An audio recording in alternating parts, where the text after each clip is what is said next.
Hello. Okay, audio check. Oh, that is not good.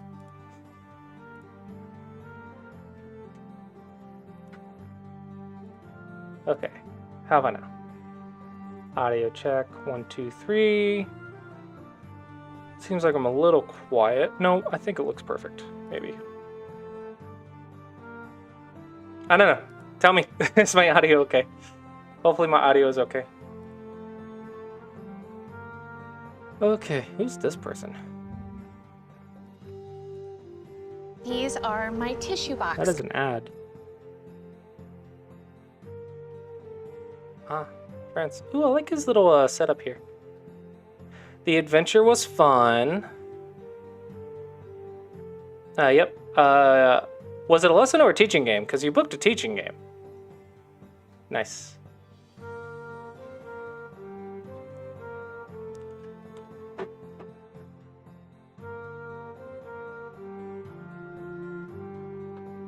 I like his setup. Looks pretty good.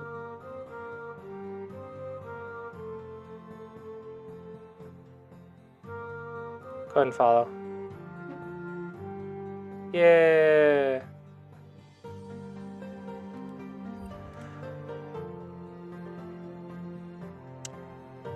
Yeah.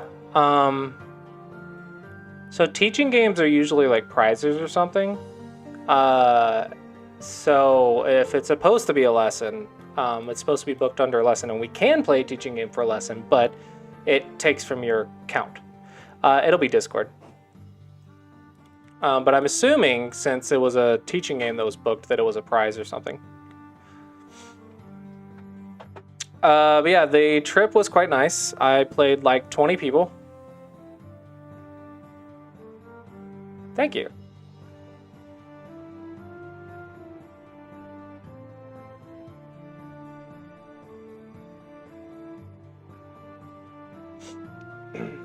Yeah, played like 20 people. We capped at 21, and the last person was someone who I could not get to play Go. They weren't a Go player. 21 including you. Huh? 21 including. Oh, it's 21 including. Well, I know it's including me, but like, whatever. I played 20 people or 19 people. I don't know, something. I played myself at some point. If I review a game, that counts as playing myself, right? That means it was 20 something. I don't know. We play it and then we review. So is this a prize or are you spending a lesson for this? Now, because I'm confused. Because he booked a teaching game.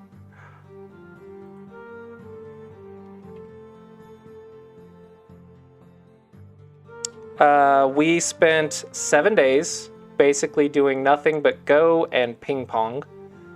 I didn't play as much Smash. They did Smash and they did poker. I played lots and lots of ping pong. And then lots and lots of Go. But it was fun. It was definitely a nice break.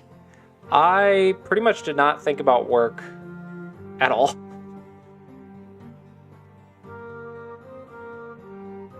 Yeah, it's in 19 minutes. We way overspent on groceries though. Because we knew we were going to get snowed in. And so we wanted to make sure that we had enough groceries for everyone. Thank you, Verve. And so we bought a crap ton of groceries. And we weren't the only ones who bought groceries. So we had way more food than we needed and like 3 gallons of milk.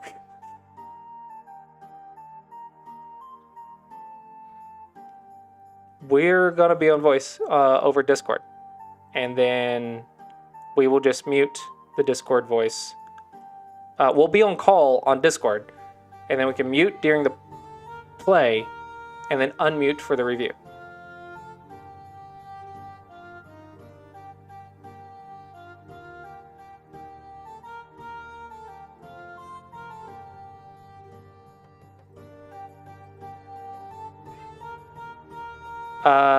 No. I don't know about poker related stuff, but if you're saying do people play worse online than in person, typically no. Now they might play faster and that might lower the quality of the game on some level, but it has nothing to do with their skill. Like if they played that fast in person, it'd probably be very similar. So no, I don't find that to be significant enough to be true. Maybe some people play better in person, maybe some people play better online, but it's not a significant change enough that it's like worth mentioning.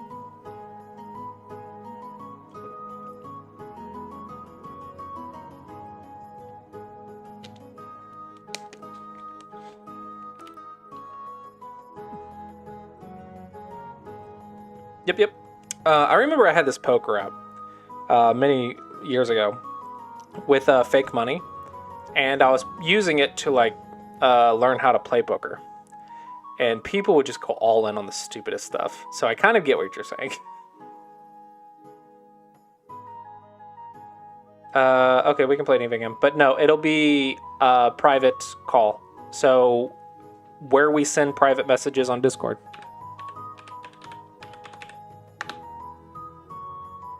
Yeah, where you just sent me... You just sent me a message. My lesson starts in 20 minutes. How do I get on voice? It'll be there. There's a little phone button at the top that I will call you. That is music.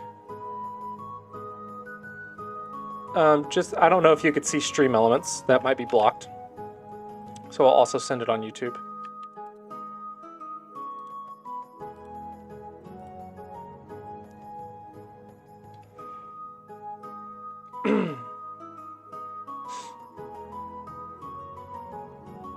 Yeah, it was definitely a fun week. Very enjoyable. Everyone had a lot of fun, and they're thinking about making it a yearly thing, where we all get together like every year. The house was like $1 million house.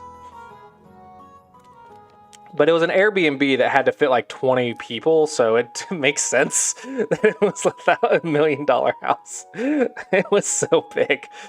Oh my gosh. It's a house that you would not normally live in by yourself. That is for sure.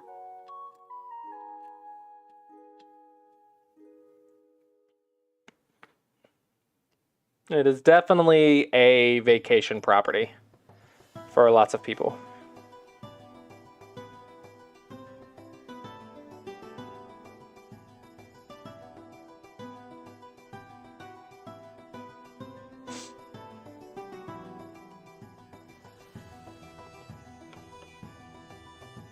It was fun though.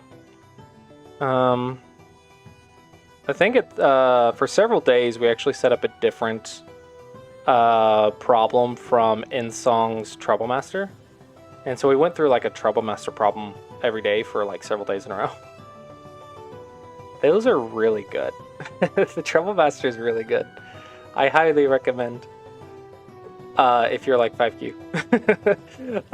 There's like one or two that are maybe double-digit Qs can use, but they're some of them are really tough. Like it's impossible. There's some that are just impossible for double-digit Qs. InSong's really good at teaching, but there's three. Yeah, InSong's really good at teaching, but he is not DDK friendly. His stuff is like way too advanced. Very accurate, very good stuff, but way too advanced. Oh my gosh. I think you have to be like minimum like 7Q to even start understanding his stuff. But if you're like 7Q or even 5Q, I think Yonguseng is really good.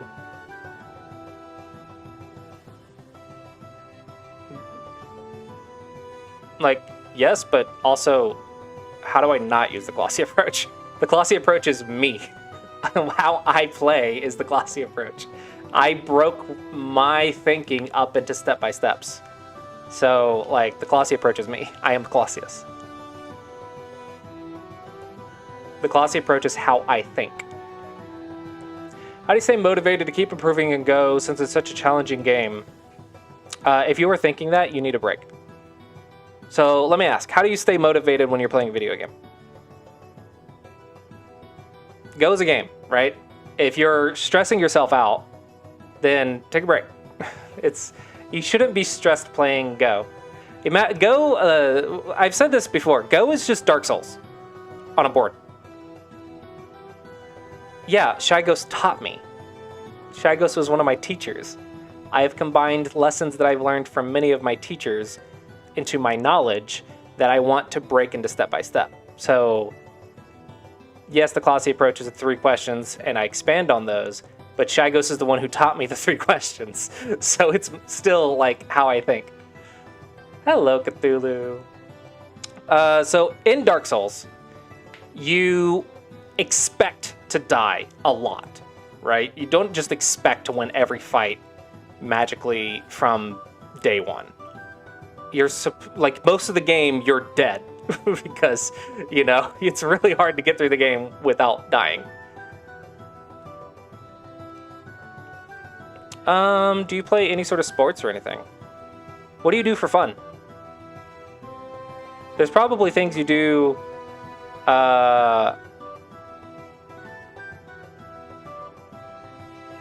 There's probably something you do that you enjoy that you don't like win every single time. The point of everything. I'm just using a bunch of examples, but the point is, like, you need to enjoy it enough that losing doesn't matter all that much.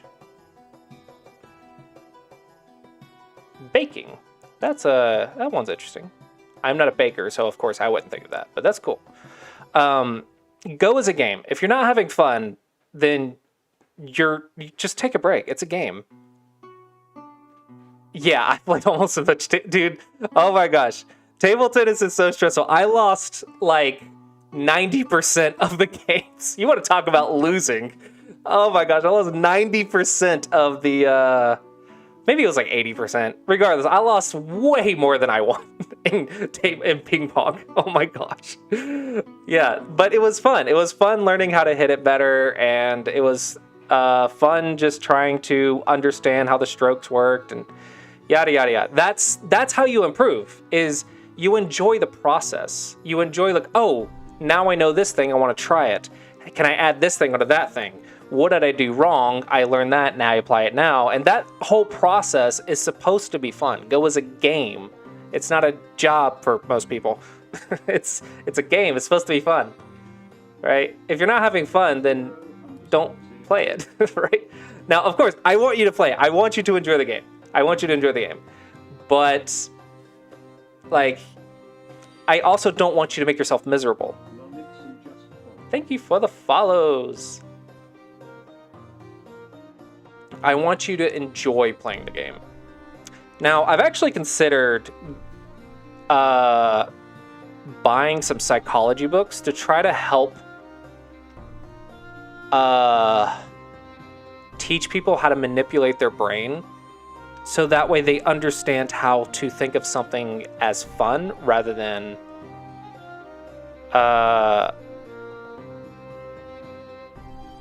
stressing about it. Because learning how to lose can be really difficult, and I think that's a psychological thing. And I really want to learn how to better teach people to enjoy what they do rather than stressing about it. Because we can take something we enjoy every single day. It's one of our favorite things to do, but we can convert it into something that we hate by forcing ourselves and making it a chore or whatever. And we're really good at doing that to ourselves. And I think it's something you very carefully have to learn to not do. Samego Dragon Premium is unlimited problems. So Samego Dragon, you can do 20 problems an hour for free, which I think is probably the average person's okay. But if you want to, like, use it for, like, big improvements, or you want to unlock a lot of stuff, then you can get the premium, which is unlimited problems.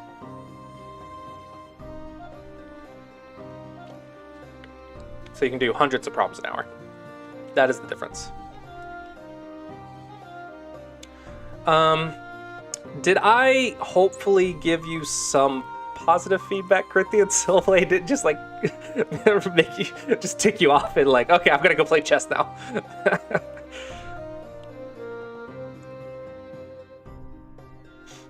Yeah, I've heard that some people want to save the index.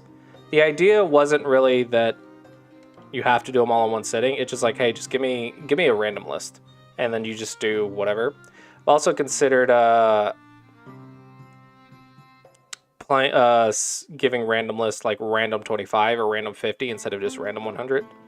But I'm still playing around with it. Like, getting the perfect buttons to click is really difficult in design. So it's just going to be a slow improvement over time. How many ranks above should you play? To not go over your head. Rated games should be ±1 or ±2. I would not go over ±3 on OGS. Beyond that, it's just going to be impossible. But that's for rated games. I really think playing handicap games is really educational. Even over the last week, we had I think it was a 12Q or something. And I told him, I was like, okay, if you really want to improve, then here's what we're going to do. I gave him 9 stones, and I was like, your job is not to win, it's to not die. Get to the end of the game without dying. And I played him over and over and over. And he never did. He kept dying every single game, but that's what I did. I was like, okay, just work on one thing right now. Don't die. First step of the Clossius approach. Learn how to get to the end of the game without dying. That is step 1. Don't worry about winning yet. You're dying everywhere. You can't win if you're dead. So that's what the first thing I did. And then after like that, we were going to work on slowly improving the point difference. I have a lesson in 6 minutes, so I can't really look at games right now.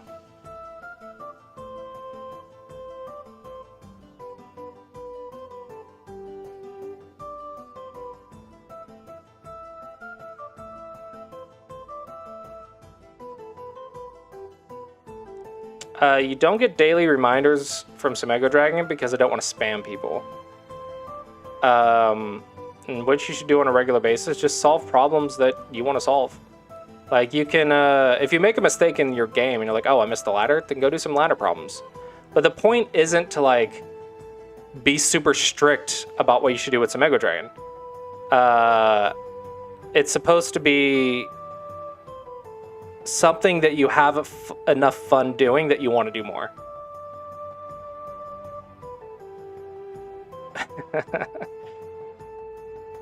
Yeah, we're not going to do Google ads. That is not the point. See, a lot of the stuff on there is actually free. Like, I believe I made the stone customization, the dragons and choice. Like, some of that started behind a paywall, and then I just ended up making it free. I'm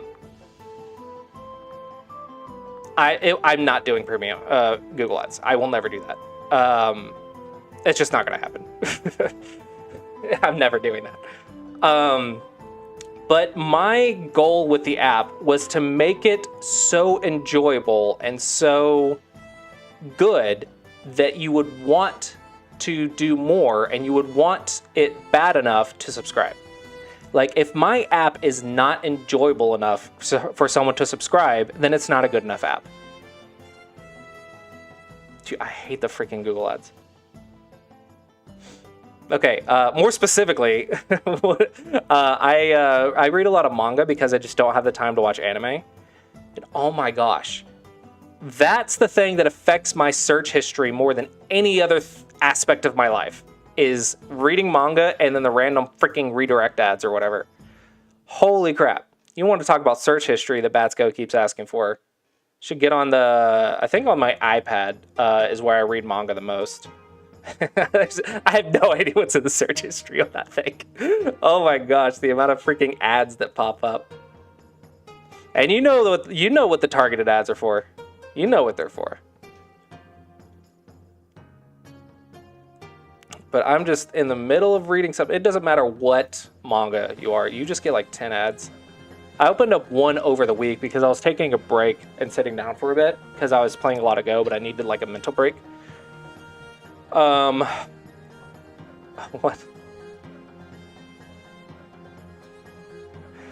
And so I went to open up manga and I was like, all right, so I Googled read manga and the first link that popped up, I clicked on it and it literally opened up like 3 sites in a row and then opened up my calendar for me to subscribe to some calendar.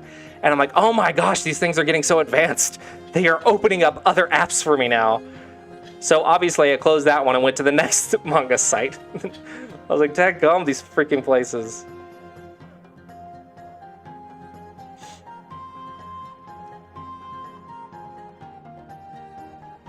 I don't even know what the calendar was, but I like was trying to click out of it. And then you have the stupid ads that are like in the top right, it'll say close this ad, but it's part of the freaking ad. And if you click it, it goes like, it takes you to the freaking site. You have to be careful about which close this ad you click, or which skip, or which whatever. Oh my gosh, it's so aggravating.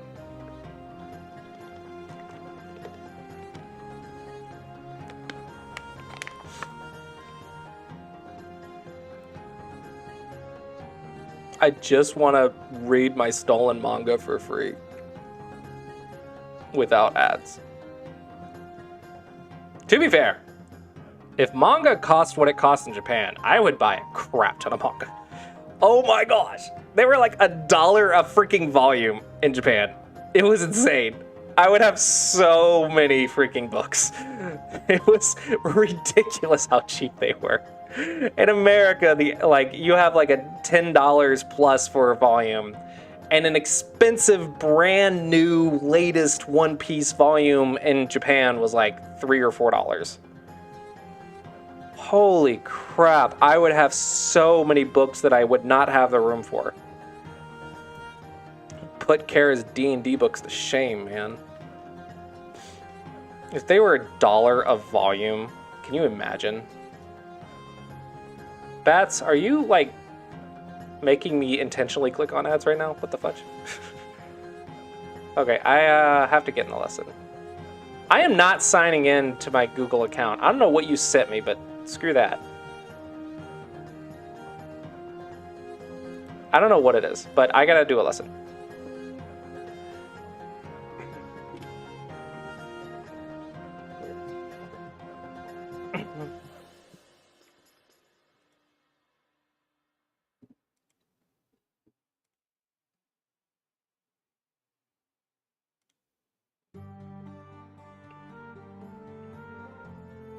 Where's my camera?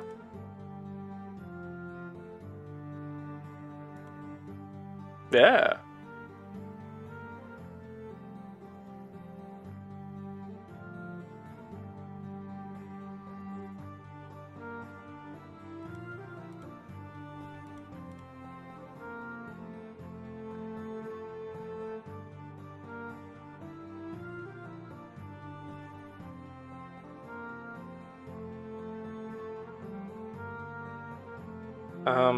I have called you on Discord.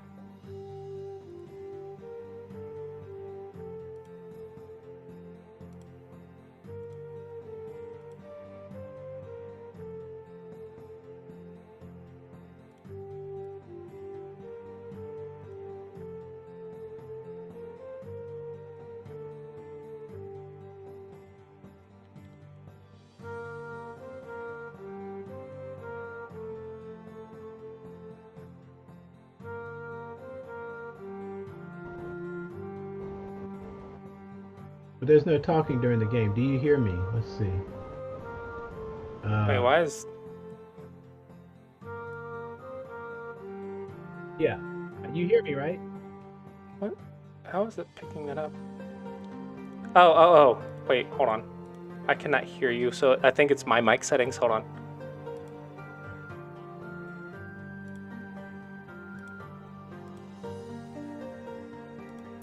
Test. Okay, it should be working now. Yeah. Hello, Hello? can you hear me? Yeah, I hear you. Awesome. All right. Let me go ahead and pull up. What is the OGS account? It's here. I'll give you a link on the Discord. Okay. Here's my link to my account. All right. And you said you want to play even game? Yeah. Okay.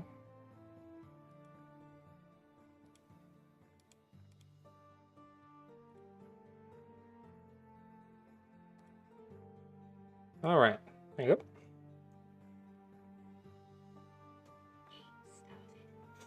Okay, and have a good game. You too.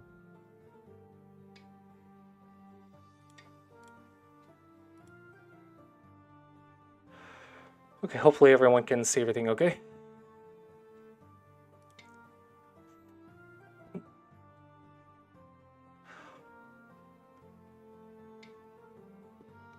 Okay.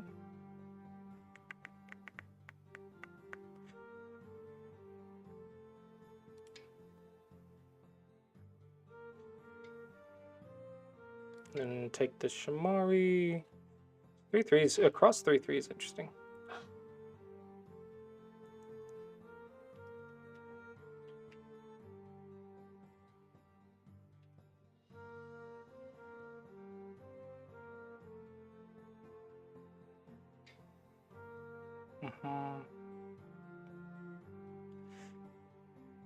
Okay.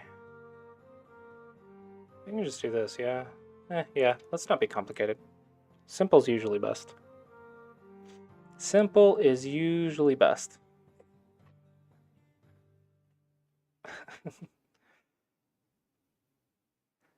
Okay. So there's no Shamari to approach, so I think I'll just play a simple one. I could pincer if I wanted to make the game a little bit more complicated.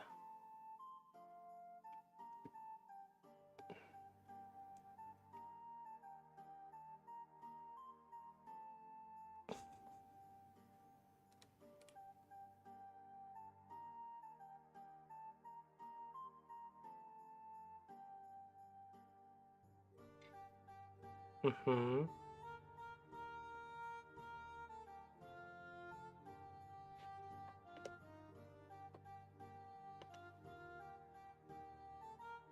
Okay. So I have a couple options. I can reduce and make the right side flat. I can kick and then pincer. Which I think I'm leaning towards that one, because I like attacking stuff. Slide here can open up future invasions. I think I'm going to go with this one. This helps my top position and also will give me a target. So just do one thing at a time.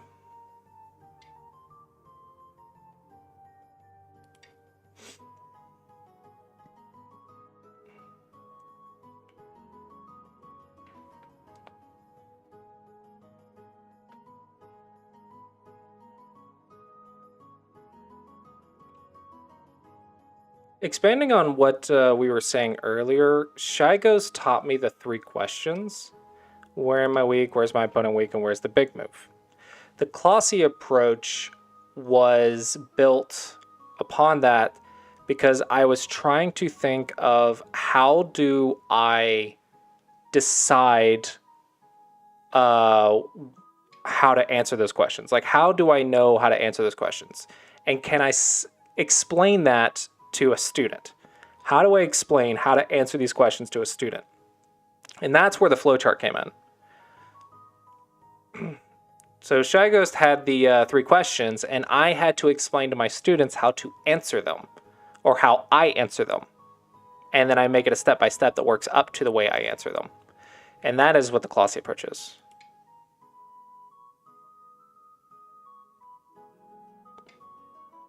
Okay. Let's play reduction. Let's see. Let's round that to 10 because I'm lazy. Say 15, 25. Let's round that to 5, so 30. Say 6-ish. Let's put that at 12. And let's round that with this to 17. Let's round it to 20. Maybe 25. Okay, pretty good.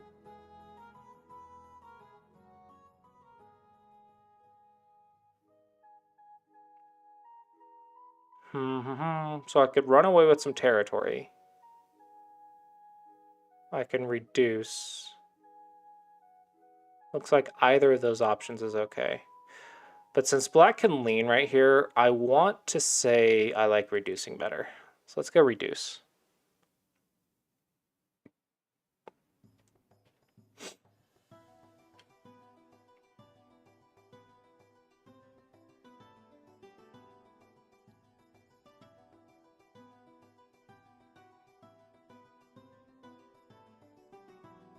Yeah, little before my moves. Okay. Just- Write out my thought process.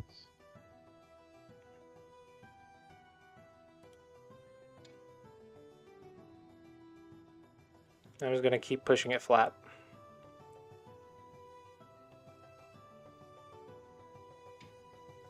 Okay, and now I'm going to run away, and the center of 3 with a 2 space is how you run from this shape.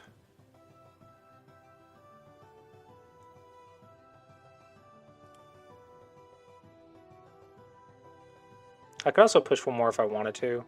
I think this is pretty flat though, so I don't think it's a huge deal.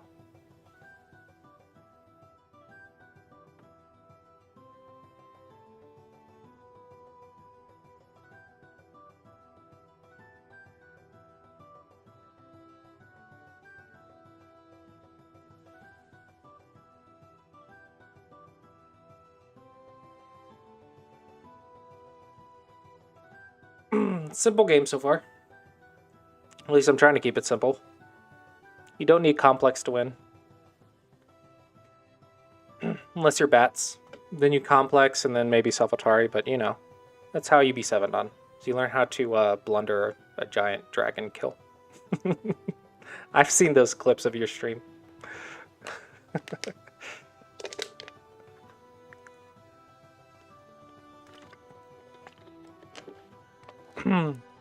Fun fact, over the last week, I missed a ladder.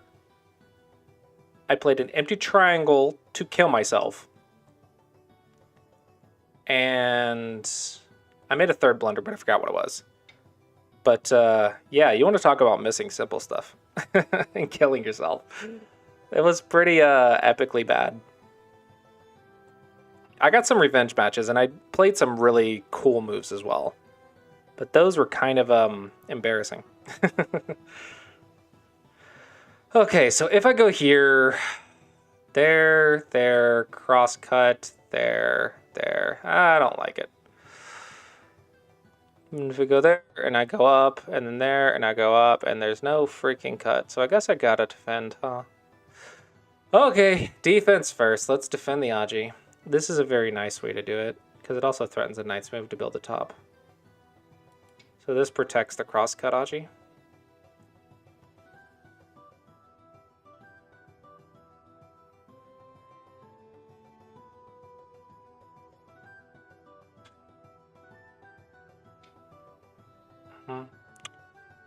Okay, so I can go here, but then push Atari, Nobi, and then I get pushed flat.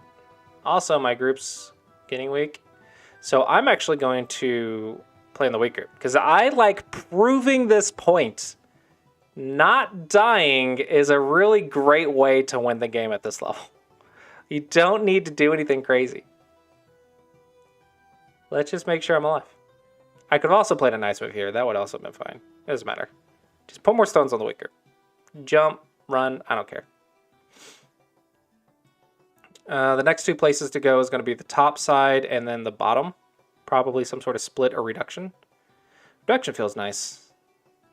Like, if someone really wants a third line, you can give them the third line and just get the center.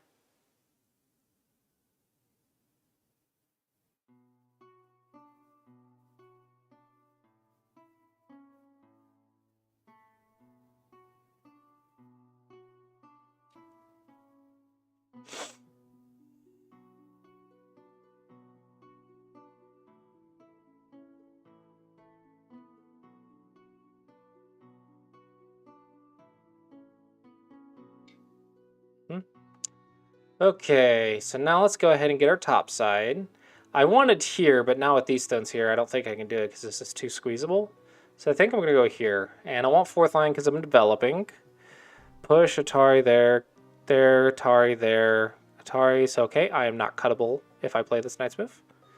So let's do it. Let's get some 4th line. Let's get some 4th line. I'm already canceling out this wall with this, so I think we're good to go.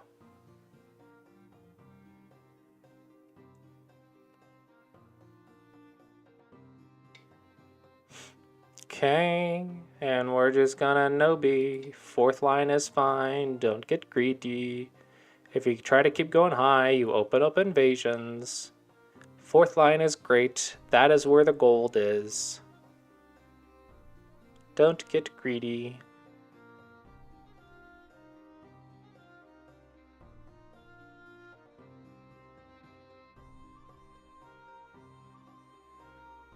Okay, let's count again. 10. I like making this 5. It's technically not 5, but it makes it easier to count.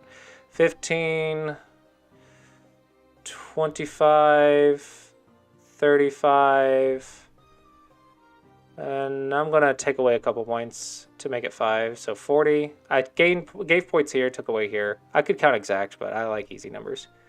So 40, okay. 10, 20, 25, 30. Okay, looks like I'm up by 10 on the board, and black does not have a lot of influence to cancel that out. The only thing black has is this down here. So black needs a minimum of 10, but then I also can get this.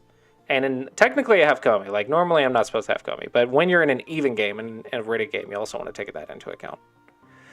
So I'm feeling pretty nice. I think between these two, I want to say I'm 5 to 10 points ahead. So it's not a large amount, but it's comfortable.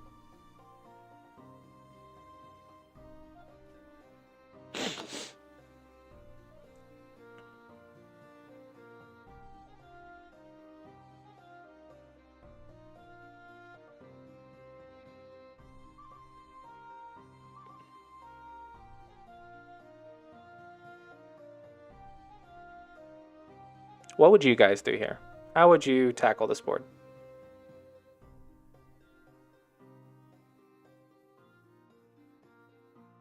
If I was black, I think I might lean on these two stones somehow. This point is interesting.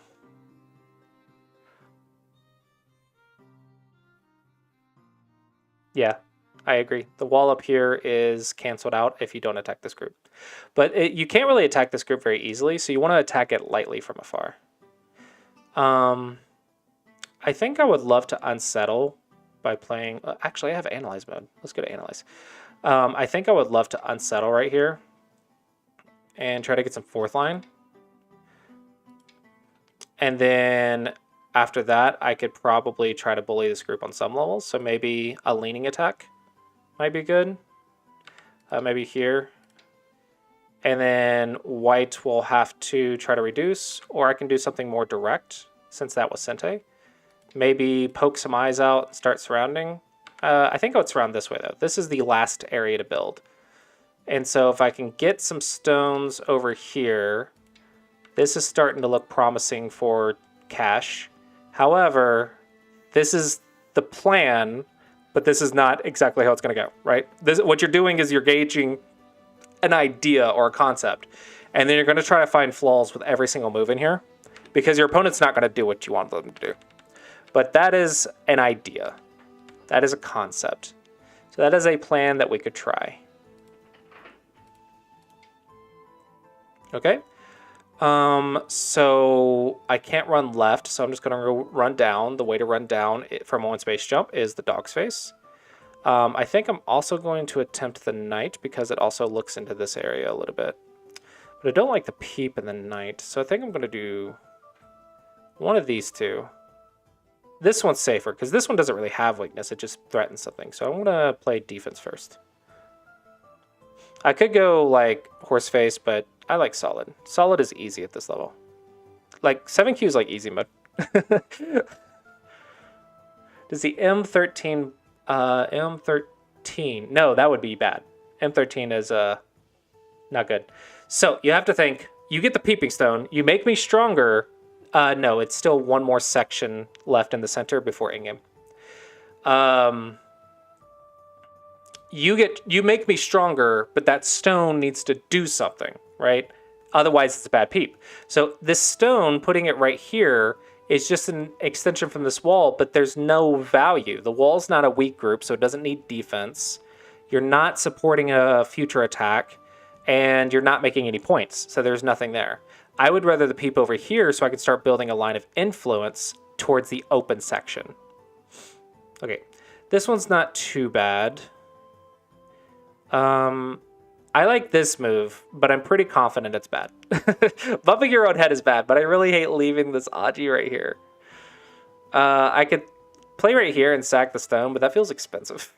I'm just gonna go here. I know it's bad, but like it does the job. It does the job. It's like 1 point or 2 points bad. I don't care. I don't care. What do I care about 2 points? My end game is fixed, and it's kind of Sente, and now I can go do what I want. All right. I'm going to go ahead and place another move. I mean, I'm getting pretty surrounded, so I'm not even going to really think about it. Let's just get into the move. Let's just play defense, because not dying is a great way to get out of the, like, 7-key range. It's really good. Not dying is really good.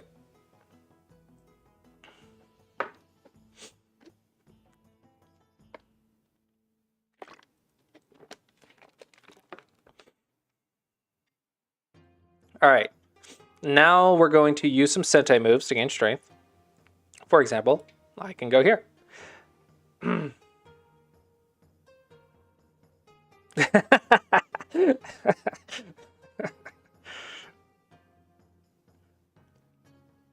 I know a lot of people that are good at dying.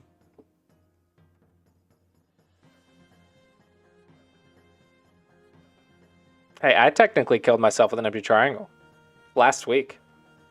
It's very easy to be good at dying. But you're not supposed to. All right, and here's the correct way to use a peep, more or less. The idea here is I make this wall stronger, and so I'm never going to have any future Aji. There's never any future Aji right here for me now. But this stone is supporting this group. It gives me more stones to work with to make eye shape. So now I spent a lot of moves helping this group. I'm pretty confident it's okay. If you're not confident, then keep playing, I guess. But I want to say my group's pretty okay. Let's look for the... I have a tiger's mouth here. I have a tiger's mouth here. I have a diagonal, which threatens a tiger's mouth here. I have a diagonal, which threatens a tiger's mouth there. I have diagonal, diagonal, tiger, tiger, diagonal, another diagonal right here. I could probably go ahead and get this one too, but this one, I believe, is Gote because black can just push.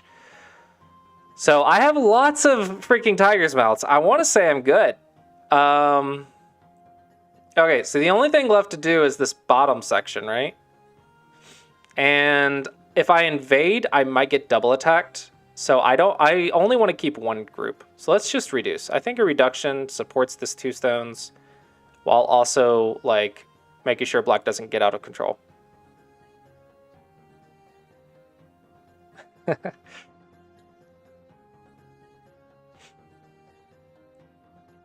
I will say, if a Dawn player really wanted to, they could get to the end of the game without dying very easily. Like, even against a pro. Like, I could get to the end game without dying. But doing that without, like, losing every bit of territory is a different question. It's a different problem entirely. So the problem is, like, how much can you push your group's safety without dying? And that's that fine line you have to ride and get a little bit more accurate with. But mostly at this level, it's just we can't even get to the end of the game without dying. So just live.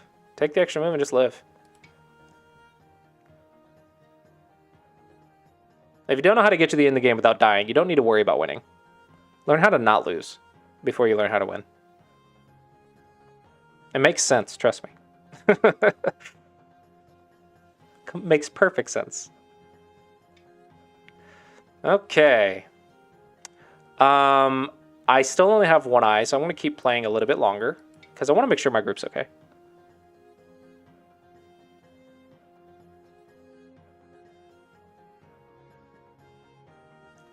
Oh, I just realized, yeah, I do have, okay, I do have Twitch alerts on the scene. I was worried.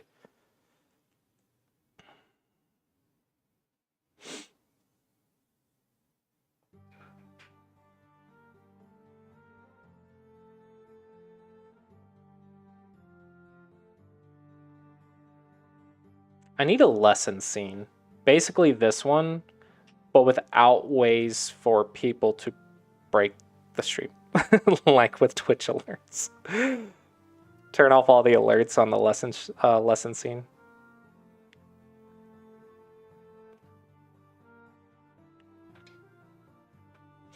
Okay, let's not get cut because getting cut is bad.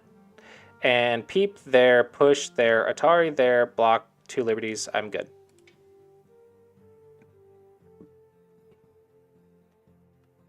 If I wasn't, I would just play a diagonal on the second line here just to make sure I'm good. One space jump to one space jump. Wedge is usually the answer. It's pretty nice, pretty solid, pretty strong. I have strong connections and black has cutting points. So it's not really necessary to think too hard about that one. Okay. Normally supposed to fix that one. So black didn't, so I can go ahead and just break this shape a little bit. This is me looking at cutting points. I'm still staying on this group though. I don't want to like go crazy and cut right here to attack these 3 stones because I'm not fully alive. So I'm going to attack from the weak group and use this Aji to survive, and Sente is the goal, is the hope. It's the hope, it's the dream. Survive in Sente. I'm not going to go crazy trying to attack when I'm not alive. Okay, let's push, give the cutting points. Okay. There's a lot of cut Aji, but again, I'm almost alive. That's a side 6 almost. It's not quite though. It's almost a side 6.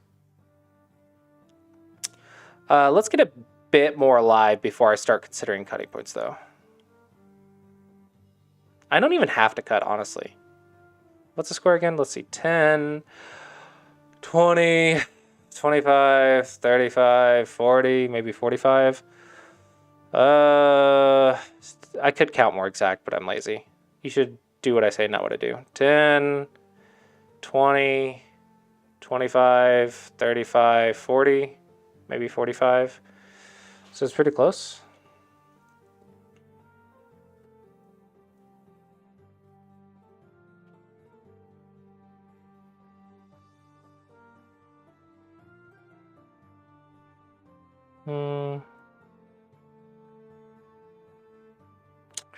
Let's just go here. This one feels nice because it helps my group while also cutting off this.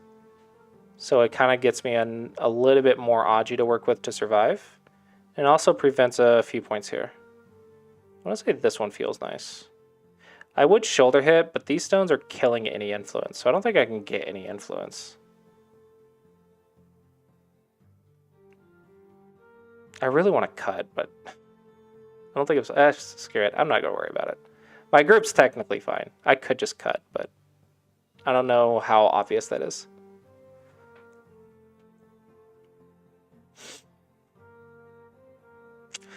And we're almost done with middle game.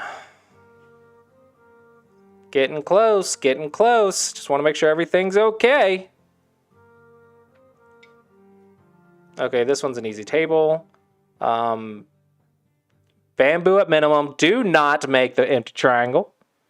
That is how you die. Let's go ahead and do this. I could also do this one, but I don't think that helps the eyes at all. Bamboo could also be nice because I'm worried about push and then peep, but I think if push, then just bamboo. So whatever. This should be the shape. Just make sure good shape equals good eyes.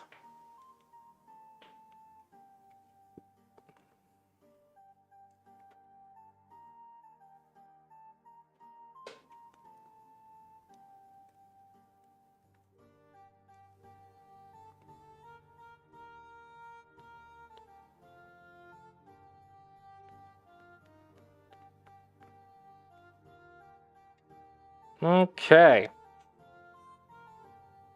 How much more do we need to be alive? Like 100% alive. I could attach right here and then sack the stone. That feels nice. Let's just do that. I just want to live. I only have 30 seconds anyway, so let's not overthink it. Just live as fast as I can. Okay. And we're looking for the eye. We're not trying to save J2. We're trying to sack it and squeeze. That is how we can make this eye right here.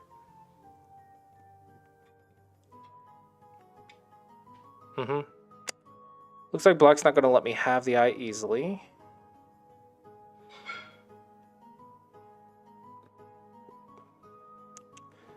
If I go here, black just takes the eye. So that's unfortunate. Okay, I think I've done as much as I can do there. Okay, okay.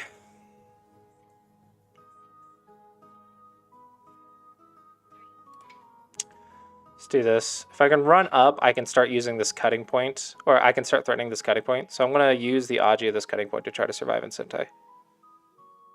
If I can. Even if it's Gote, I guess. It's better than not dying. Or better than dying. Not dying is the goal. Yep, block the eye space. I really want to get to endgame, though. I really want to start endgame. Murder is the goal. Okay, I want to say I'm alive, though. This little tiger's mouth is very nice. And if black plays it, I can just cut it. So I think I'm alive after this. I don't know if 7Qs could die with this. Can 7Qs die with this? No way. Let's play one more. Just be safe. Yada, yada, yada. Make sure there's no cut. Okay. I don't think a 7Q will die with this. This feels pretty okay. There's a lot of diagonals in here. Okay. I want to consider the cut, but it looks like black's got a lot of shape right here. And I don't want to get cut and have a weak group in this tight area. It's too small. I do want to start endgame, but I think this is the last move before endgame. And I can't threaten anything bigger than that. So this is the last big move, and then we're going to start endgame. And the difference is, if I could play here and threaten something bigger than this, then that's better. So you want to threaten something on the first and second line if possible. But I think this is the last thing to do, and then I can start going to the second line stuff, which is going to be really big, but I don't have a lot of them. Okay, that, push there, cut, Atari there, block, dot, tiger's mouth, 2 liberties. Okay, I'm fine. That is not Sente. Black could poke right here and connect and connect. That is 1, 2, 3, 4, 5, 6, 7, 8, 9. Okay, but if I go here and threaten the monkey, that is at least 6 plus Sente, so it's 12, so this is bigger.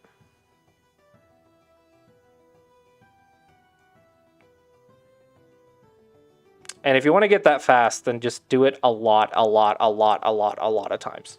Okay, just think that hundreds of times. Boring. Boring. What do you mean boring? Winning is boring. This is my brother's been thinking that a lot, actually. I'm like, you could just do this basic and win. But he's like, yeah, but it's so boring. I want to like fight. I'm like, okay, but you die because your life and death sucks. So if you want to win, be boring. If you want to fight and die, go for it, I guess.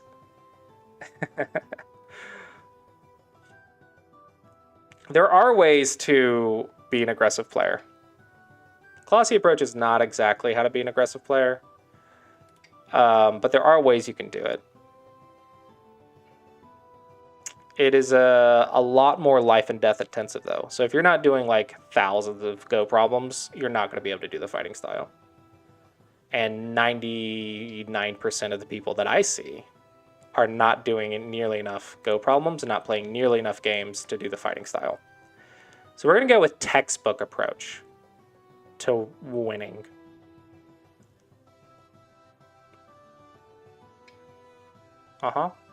Push. Okay. This endgame sucks. It's nothing good. This doesn't threaten a lot, but it's very large for the corner. Oh, here we go. There's one. This one's nice. There. I could cut, but then I lose my eye space. So let's not do that.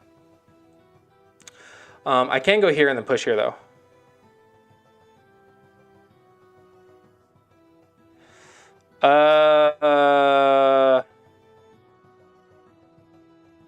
Calendly's the best way. I just have a lot of students. Hold on, let me see. Calendly.com/Clossius, 60-minute lesson. Okay, it looks like 25th and 26th has a couple slots. Yeah, there's several slots on the 25th and 26th. There's lots of slots in February. I think you're looking at the wrong calendar.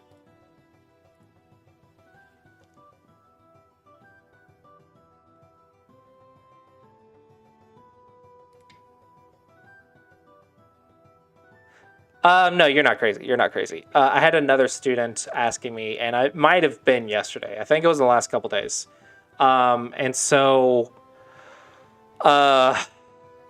there was a thing that I did to make the slots a little bit more obvious.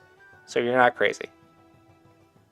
So I had a separate calendar for 2-hour lessons versus 1-hour lessons. And I just combined them all into 1-hour lessons. So the people who are getting 2-hour lessons will have to book 2 back to back if they want them. Because too many people were having trouble booking lessons, and I couldn't do like the amount of hours that everyone would want. Because I've made the mistake in the past of like leaving 3 on each, and then people will book like a 10. I can get like up to 10 hours of lessons, and I don't want to do that. That's a lot of lessons back to back. So in order to like balance everything, I put all of it into one calendar, and I'm just going to have the 2-hour students book 2 instead of 1. This does not change anything, so I'm okay.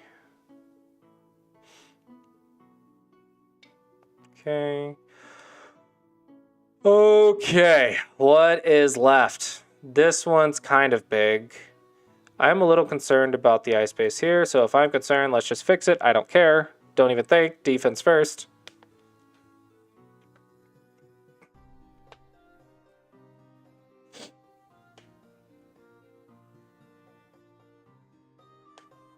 Oh, and shout out to the sub goal. 6 more subscribers and there will be a lesson giveaway. I'm going to give away a lesson every 10 subscribers. But the lessons only go to subscribers. So if you are not subscribed, you cannot get the lesson.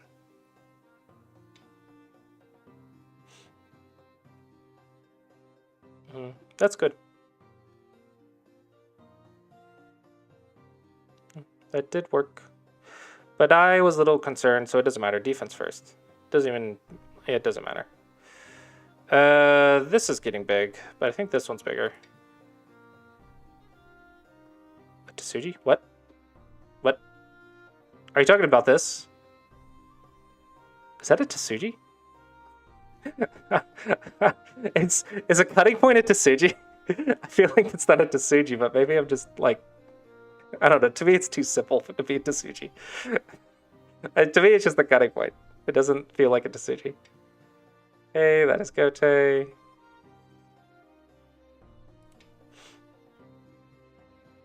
It's like saying an Atari is a Tsuji. To me, this is just a cut.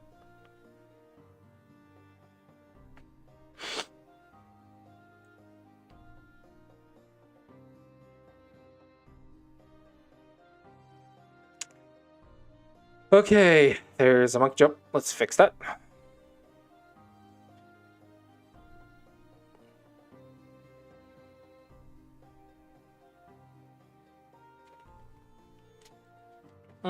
C6 is important. I missed that one. Bad Clossy.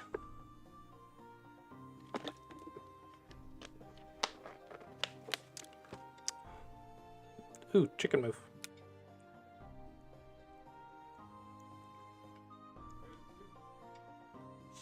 Okay. Da da da da da da da da. 2 liberties and push there, throw in there, block. Tari there. So 2 liberties. So that means the block right here is Sente. So let's just go here.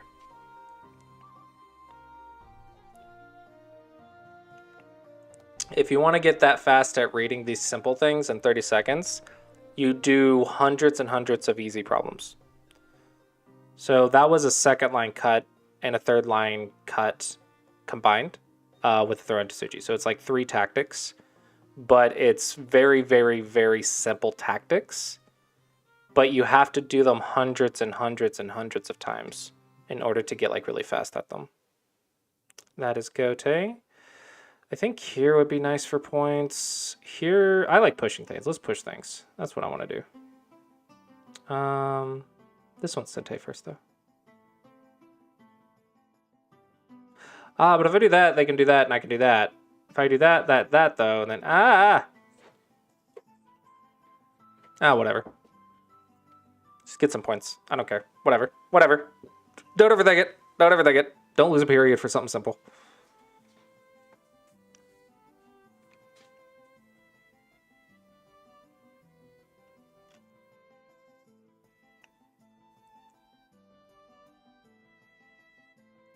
You know, I hear there's a great app to do simple problems and do lots of them. It's this app made by this Go teacher who streams a lot. They have their own approach and everything.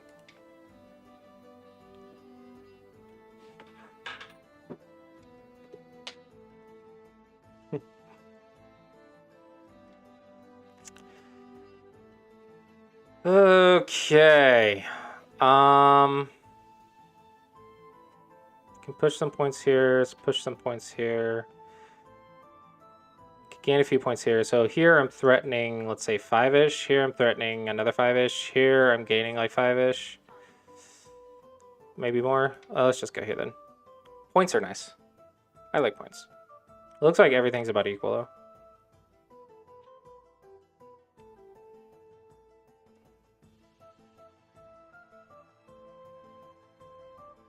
Yeah, if you think of Go like basketball, it doesn't really, it's not really that important to be able to shoot from like anywhere at any given time perfectly with all these fancy like behind the back or whatever shots. It's more important to be able to shoot these simple 2-point shots accurately. I forget, I actually don't know basketball terminology, but inside the 2-point section, you want to be able to shoot a 2-point very easily. So you just shoot the very easy 2-point shots a lot. Thousands and thousands of times. You just shoot a very simple shot. And then you're good at basketball. Same with Go. Thousands of simple Go problems. That is how you get really good and really fast at reading.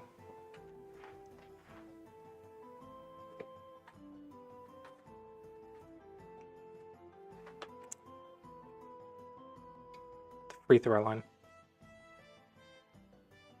Wait, I thought that was just that one spot for the, like when you have a foul. Is that the whole circle? Ting in a basketball, you know what ting in a basketball is. Don't lie. You know what it is. You know what it is.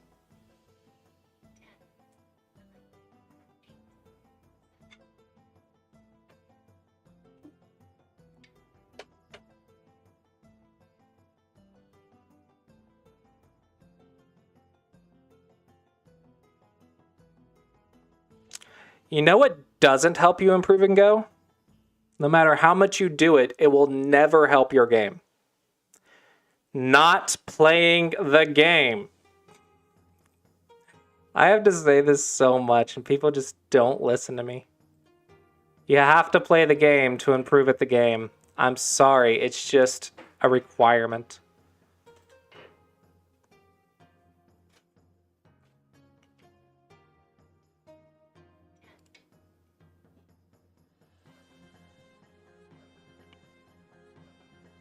You cannot improve at art by never drawing, no matter how many art videos you watch.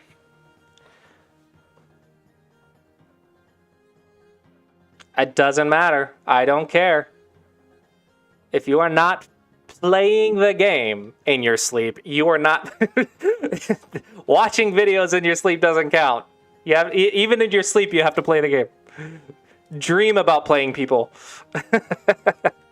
I've actually done that a few times.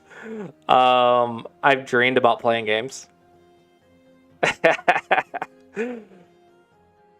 I heard there was a pro that played an entire game in their sleep.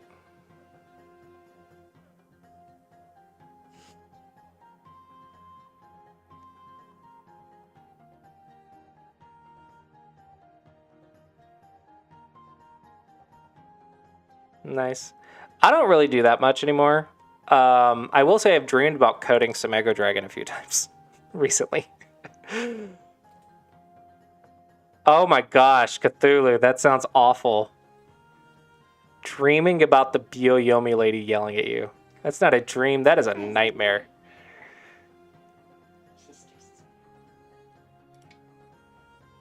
Nightmare fuel, man. Oh, it was one color. Oh, wow.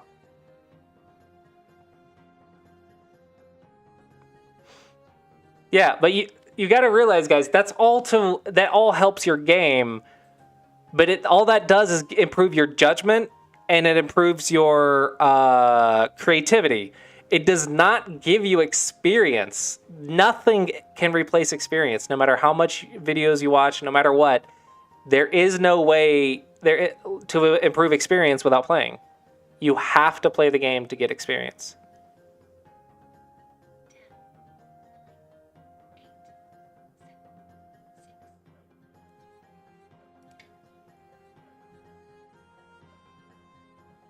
And what really blows my mind, okay, this really blows my mind. Like, I know what it's saying, so maybe it doesn't really, but like, theoretically, it blows my mind.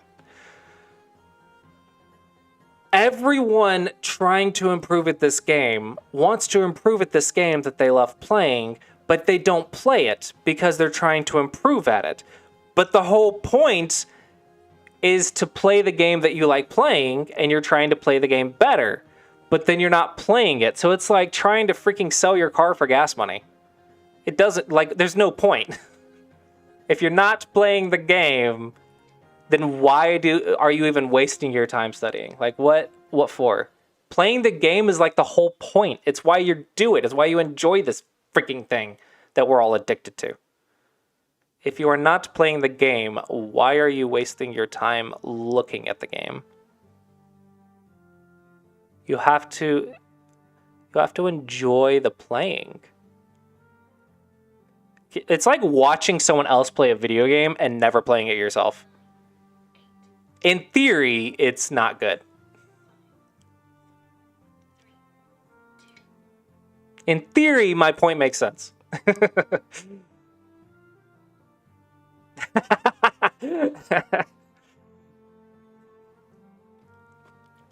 Like, I know it's not really true, but like in theory, my point makes perfect sense. Yeah, that's why Twitch exists. It's a whole platform for not playing games.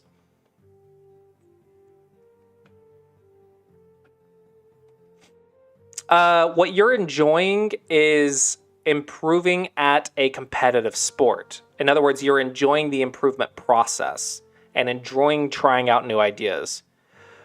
But if you're just gaining the ideas and never actually utilizing them or practicing them, I don't think it's doing what you're thinking it's doing.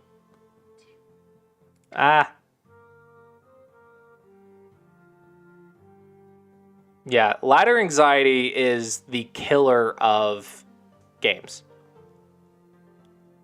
Ladder anxiety will murder all of your passion.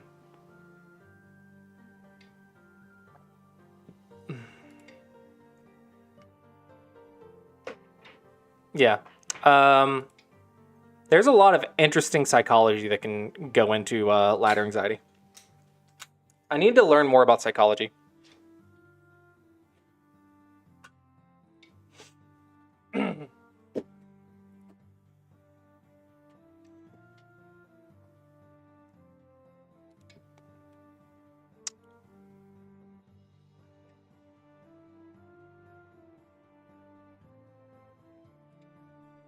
DDKs shouldn't have ladder anxiety. That's like, if you develop ladder anxiety, that means you struggle with more than just Go. DDKs haven't played enough games to develop ladder anxiety, probably, and I don't know. Maybe, like, I'm oversimplifying it. But ideally, like, you haven't even played enough games to develop anxiety yet.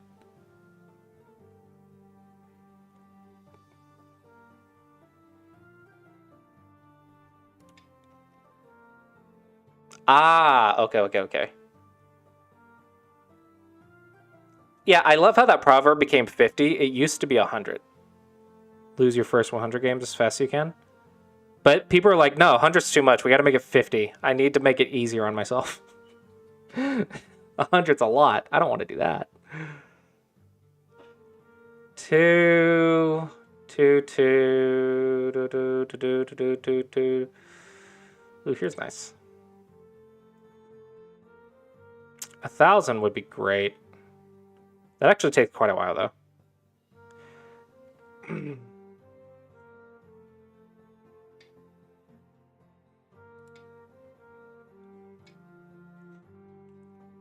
One thing that I feel as a point is a lot of us play Go wrong. A 30Q plays Go better than us. And I say most of us. Like, a 30Q plays better than most of us. The idea is because the 30Q plays the game without any fear. They play it for enjoyment. Because can you imagine just like putting some squares and triangles on a grid with some simplistic rule set instead of going to watch TV or watching YouTube? It sounds enjoyable, but like, think about it. They don't know the complex stuff. They don't know anything.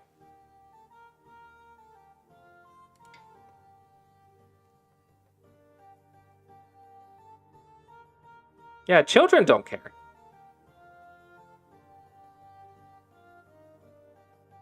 They don't know what they're doing wrong. So they're just like, oh, this looks cool. Let's do that. Boom. So they enjoy the game more. They play the game more. They enjoy the game more. So they're doing it better than we are.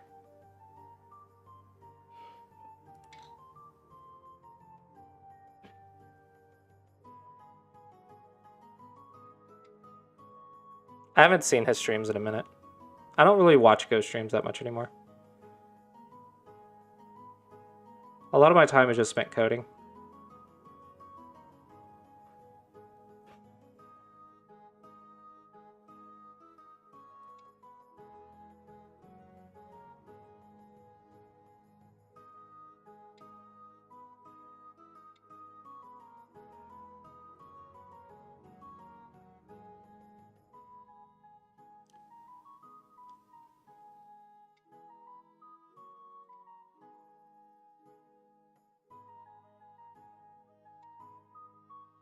Ooh, chicken move number 2.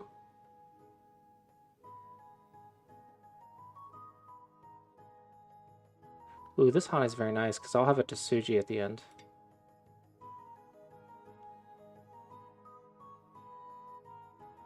Yeah.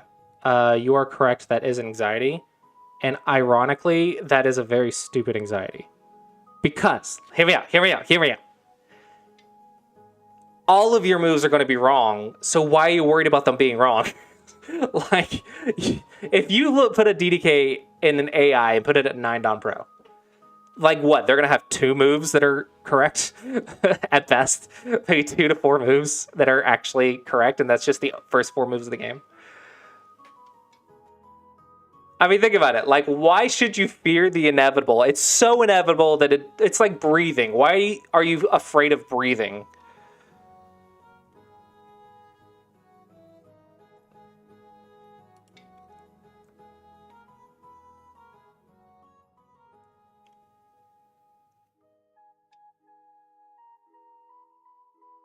So it's not a belittling thing because it's a real thing. Like, I understand your point, but in theory, it makes no sense.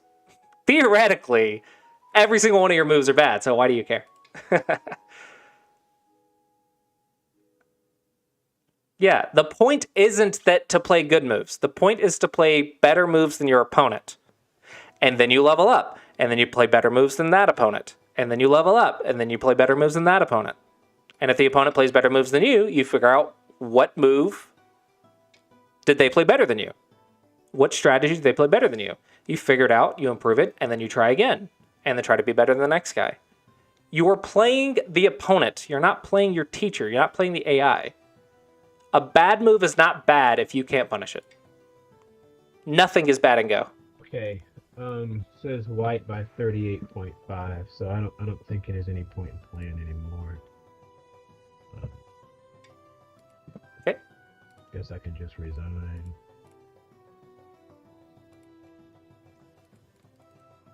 Yeah, I'll just go ahead and. Alrighty. Let's go ahead and start the review. All right. Tell me your feelings about the game. Okay.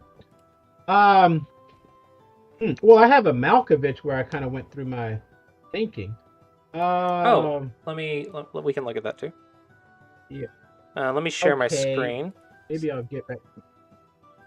Share your screen. You mean I'll go back to Twitch? Is that what you mean? No, Discord. Discord shares screens. Wow. Uh, Golly. Really advanced. It's gone a long way. yeah. It's sharing the wrong screen though. I need to share the other screen. Need that one. That's amazing what it can do. Okay, can you see my screen? No, I don't see anything yet. You could just do a zoom or something. Are you Maybe in the it's supposed to work. Are you in the Discord call? I'm on Microsoft Edge. Oh, I'm on I'm not on. I'm on the web browser. But are you That's in the? why. Maybe that's why. Do you have the call with our message up where we clicked the call button? Yes, yeah. I'll type hi in there right now. Okay. There should be something here that you can click to see the stream, to see the Discord stream. Okay. I wonder what that would be. I see share your screen. I see a nitro button. I see turn on camera, mute, and then a hang up button. Do you see anything of mine that you can click, like my face or my icon? Yeah, I see your face. Oh, okay. Watch. Oh, there we go. Okay, there it is. All right. Cool. Okay, now I see it. Yeah. Awesome. Okay. Yeah. So let's go through just a little bit at a time. So that looks like the first one. It's Q15. Yep. Okay, you said Q15. Stone was high, so I played. Oh, that's a bit. Yeah, that's at move 15. I'm actually used to pincering as black. As black, I try to pincer and attack, and I don't play points lover as white. I try to get 3 corners as a points lover player. So as white, but I'm not used to playing pincer Joseki's without correspondence where I can look at the Joseki book. I didn't play any pincers in this game like I normally would have. Okay, so move 15. Oh, so that's stone. Yeah, that's stone. Sorry, I was trying to find low. how I know the moves, but it's like this little text right here. Oh, I can click that. Okay. Yeah. So I chose R9 instead of Q9. You see, because to form the relationship between the Q15 stone and the R9 stone. I don't know if I should have done that. This is perfectly fine, but it does have the consequence of it's easy to reduce. So in the Clossius approach, there's a lot of things that you can do blindly that'll give you okay results. Because the Clossius approach is not trying to give you the best move, it's trying to give you easy to follow steps until you find the exceptions or you read an exception. So in the Clossius approach, it says go to the 4th line to make the base when you have support on both sides. So if you have support on both sides, you can develop the right. And if your opponent goes in, then you block your base and you can start surrounding them. Okay. Block the base, and then you can start surrounding them. Hey. Oh, not that. I gotta click watch. Something happened. Okay, now it's back. Okay. Yeah, the stream disappeared and I wasn't touching it. Okay, we're back. Okay, good. I appreciate that input. All right, so then we go to move 21 is where I had another. Okay. Well, there I jumped out. You see how I jumped out instead of squeezing your stone at C8? I thought about playing C8 instead of E12. You see what I mean? Instead of playing that. So defense first, this is good. If you make this exchange, it does make your defense better because now you're defending yourself in Sente. But you don't invest on one. One is just to help you run in Sente. That's all it is. But you're still playing. You're still playing the one space jump either way. You just made it a little bit more Sente if you pincer first. That is the difference. So you're still Okay. you're still running away with the one space jump. You're just trying to do it in Sente instead of letting me settle. And I don't care if I lose that C8 stone, is what you're saying? Not immediately. Like later, it'll be important, but right now, all you care about is defense. You don't really care about anything else. Okay. Yeah. So yeah, that is good to pincer once, so you can focus on defense. That will also be attacking. So that's perfectly fine. This is okay, but yeah, I got it's a. What do you think about that move as opposed to say like G17 peeping at the open skirt? Is another thing I thought. Where's an open skirt? If I play G17, then I'm peeping at the E16 open skirt. It is not an open skirt. Means it looks like this. It means under here, black can jump in because it's open. Black can get under the skirt. Okay. Oh, that's a different meaning of open skirt than what I have. Okay. Okay. So that's an okay move, that J3. So yeah, imagine white was right here and black ignored. That means the right side is now an open skirt that I can get under the skirt. Different meaning of what I have. Right. But okay, we'll leave that alone for now.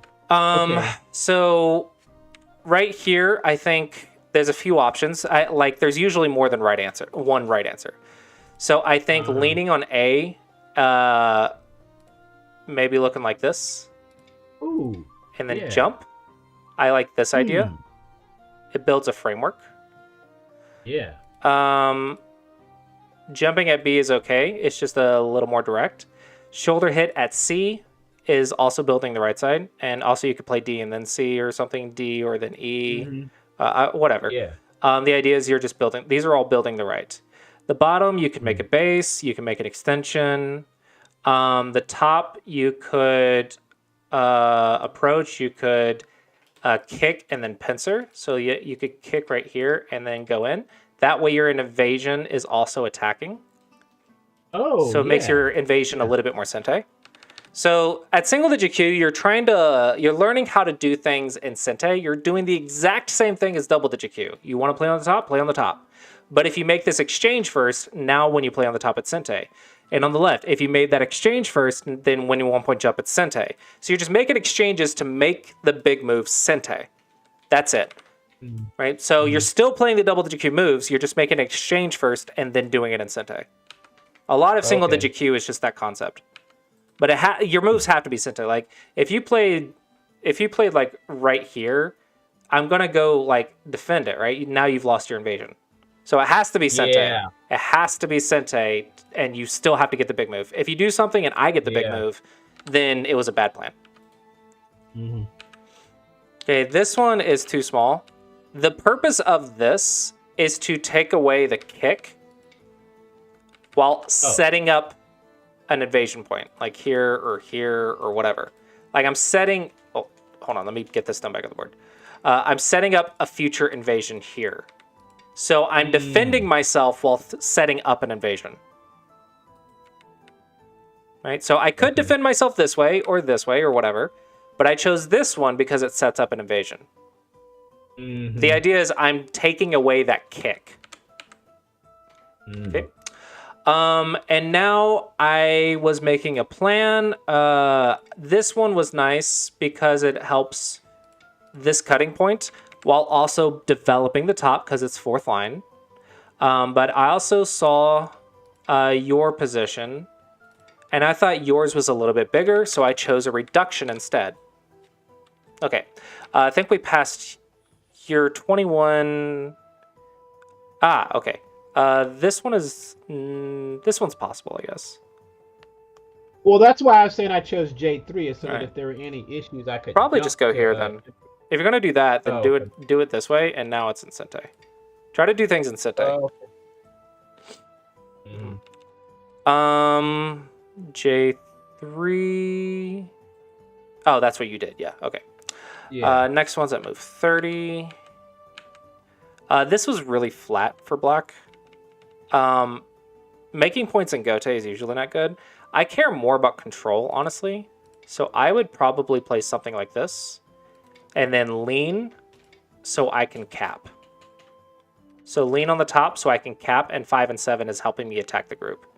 And then while you're running away, I'm going to get control of this center.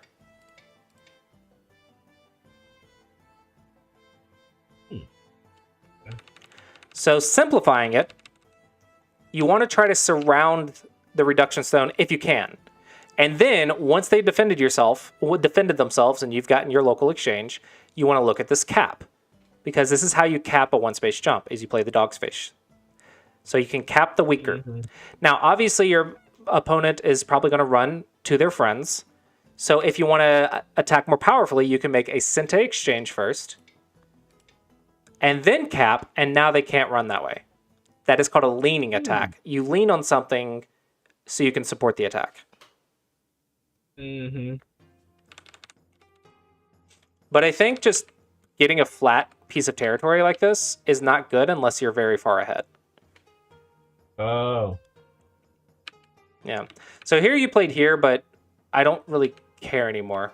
I defended here, and that is because I'm looking at this crosscut, which is dangerous. Oh. Because you can capture the corner, you can cut me off here. So I went ahead and defended it because I can't just go up because I'll die. Because thanks to your new stone. So I went ahead and defended my weakness, defense first. Okay, and now the cut doesn't work, right? So now there is no cut or anything. I'm just okay. Yeah, I believe this one, 1, 2, 3, 4, 1, 2, 3, 4. Yeah, this one.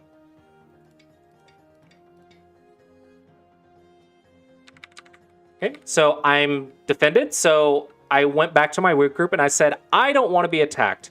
And I'm proving a point here that defense is worth it. So I spent an extra move to make sure my group is okay instead of playing the top side. Like, I could play the top side right now. I could do over here. I could play a reduction on the bottom somewhere. But I said, I want to prove that defense first is good. So I'm playing an extra move to prove a point. Okay? Yeah. So here you are pushing the top, but I'm just going to defend the top. So you're giving me territory. Now, here's a very important thing about reductions. Reductions give the territory in exchange for influence. But this influence is already canceled out. So you want to choose an invasion, not a reduction. Reductions need the outside to cancel out the points that you're giving. That way it makes it an even exchange rate. If you give points and you get no influence, that is a negative exchange rate. So you want to choose invasions when there's no influence. Right, okay. So here you gave me 4th line territory almost for free. This one is nice. However, so first I get my students capping. Once you can cap, then you want to decide which cap is better. So in this case, we want to look at where the open center sections are. So this center section is open. This center section's open. This one is not open. Okay, there's stones in it. So in that case, you want to choose the cap that helps you get one of the center sections. So I think this one's nice, actually. Run away, and then maybe shoulder hit like this. And now you're getting a center section. Does that make sense? Oh, yeah. Yes. So in this case, you are attacking the weak group. That is correct. Now let's take it one step further. Attack the weak group in a way that supports the next section.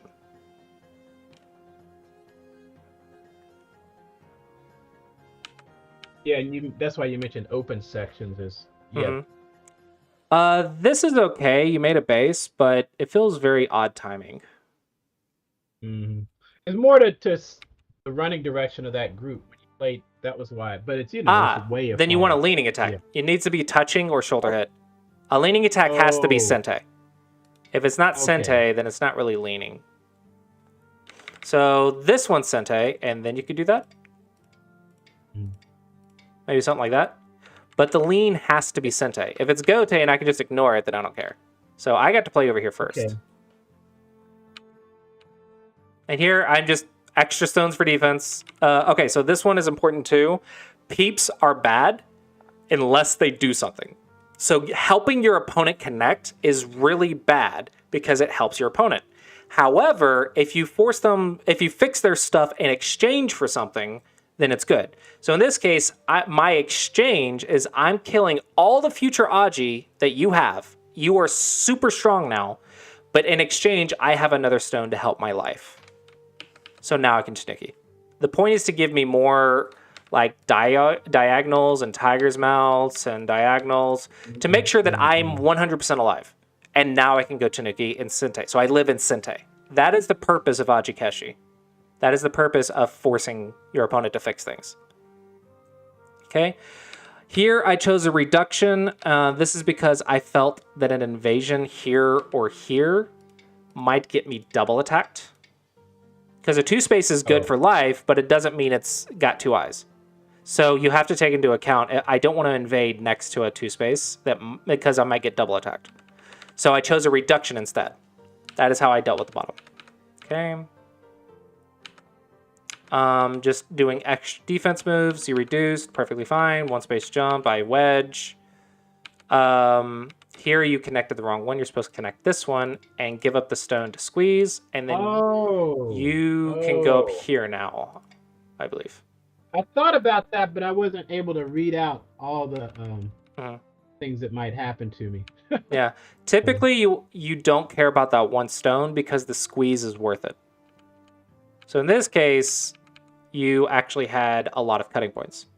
I debated cutting immediately because now you're floating without a base, and that's a nice target.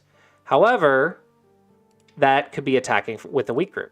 I don't want to attack with a weak group. This group only has 1 eye because it does have a side 6, but the edges aren't fixed yet. So that means you can escape here. This would be a Seki, so that would be good for me. But this might be a Ko. Oh, no, that's not Ko. Okay, so then go here.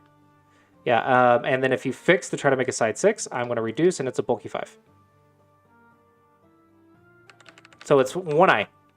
I read and said that is only 1 eye. Therefore, I don't want to start a fight next to it. So I'm just getting some more moves. Here, I am trying to make these stones have to run away. It's similar to what we talked about on the left. If you run away and I run away, now I'm defending myself in Sente. Okay. For some reason the screen has gotten blurry. I don't know why. Oh, Discord does that. I just have to toggle the thing. Oh. Okay, that should fix it. Yeah, it looks better now. Here, this is a tactic to sacrifice the stone in order to squeeze it, in order to gain shape, either influence or eye shape. So that stone is a sacrificial stone. But you didn't let me squeeze, so I didn't get enough. I didn't get to make the squeeze, so I just left it. So I might get points in the future now, but if I don't get the squeeze and don't get the eye, then I'm not going to save it. So I think you did okay there because I didn't get to squeeze, so I didn't get the eye. So I'm going to defend myself here. I'm not going to worry about the stone. The stone's purpose was to get eye shape, and I can't make an eye. I can't make an eye, so therefore I'm not going to worry about it. Reduce is fine. Okay, and now I felt I was alive, so I can play the last big move and then start endgame. That is my thought process here. That one is Gote, and that is because if you push and I block, this cut does not do anything. So I read my cutting point, and it didn't work, so I Tanuki. Okay, and now we just go into an endgame. The way to respond to a monkey when you can't bonk it on the head is to bonk it on the shoulder. That way the next move can block. So if bonking the monkey on the head doesn't work, bonk it on the shoulder. Okay. So, is this lesson recorded? Yes. Okay. Okay, here I'm just making some reduction moves. Reduce, reduce, reduce. This is a little bit Dame, but it's not the end of the world. I responded here because I was concerned about my eye shape. So I was playing defense first. It keeps getting blurry. It got blurry again. Yeah, Discord sucks. Yeah, Zoom is better. Oh, it's better now. Yeah. Okay, and then the rest is going... I could have got cut right there, but you didn't bother. I mean, Yeah, could have defense cut it first. D14. I don't care about Yeah. kill. I don't care about end game if I have defense first. I'm up on points. I just don't want to die. Oh, okay. Yeah. Right. If Yeah. I'm alive, then sure, let's go cut. Why not? If there's no risk. If there's a risk and I'm winning, why would I take any risk? I would just defend it and win. Mm-hmm. Okay. You did play a couple chicken moves at the end, but I want to start going through your questions. Okay, move 21. I can do that. Okay, so we answered. We covered that. Okay, move 30. A floating group white has 016 is an indirect attack. I don't want him forming a big Moyo up top. Okay, those are two different ideas. Moyo is a big move. Indirect attack is a leaning attack. So this is a reduction. So that is the big move. This is a leaning attack. Okay, so that's the difference. 015 is not as cuttable as 016. This is true. But if you didn't see the crosscut, then this is Gote and this one is Sente. Leaning attacks need to be Sente. Okay. Move 34. Move 34. My F12 group is settled, question mark. It certainly gets lonely. Yeah, but that's why we played a one space jump. Okay. If you need to survive, you could always play this tactic. Sack the stone, Atari, and there's an eye. Nice. However, the cost is expensive. I am 100% alive on the left now. So you only want to do it if you need quick life. So you don't need to do it normally, but that is a move that exists. It's expensive, but it does create very quick life. And if your opponent backs off, well, now you have a much better base. So it's much better for you. But yeah, it's expensive because your opponent gets a very strong Panuki, so their group is now super strong, but it's fast life. Pros and cons. Okay, next, move 38. G17 is the last invasion on top. Yes. Not sure if I can play G17 and deal with H17. H17. Ah, no. Yeah, if I were to I would jump go in here. there and you hit Surround then is more I feel important. very alone. Yeah. Okay, so you go here.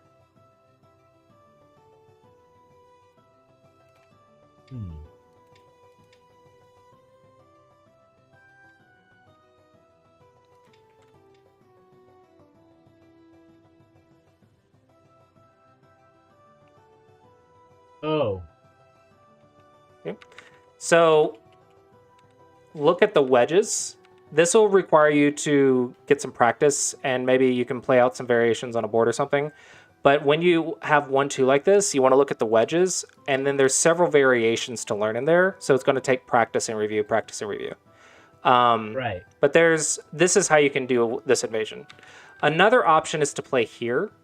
This sometimes works because if your opponent blocks, you can sacrifice that stone. And sometimes you can actually extend the stone in order to make A and B as a Miai. So those are two options for trying to destroy this area. Now, it does require you to learn some patterns. This is why we gain experience, and also why we review, is we don't just magically know those patterns. We watch a lecture or a teacher tells us that this move exists, and then it is up to us to practice that move and learn the variations. And then if there's a variation we don't understand, then we ask. We can ask Discord, we can ask the teacher, or whatever. But that's the process. Okay, let's see. The next, I think splitting attack might be good on the left. Let's see, 7 group. Yeah, you could lean on the left to attack the center. That's fine. I think we went over that already.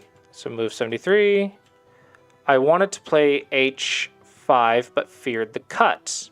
Okay, so let's ask, if you play H5, is this a weak group? I want to say yeah, because a 2 space only has 1 eye.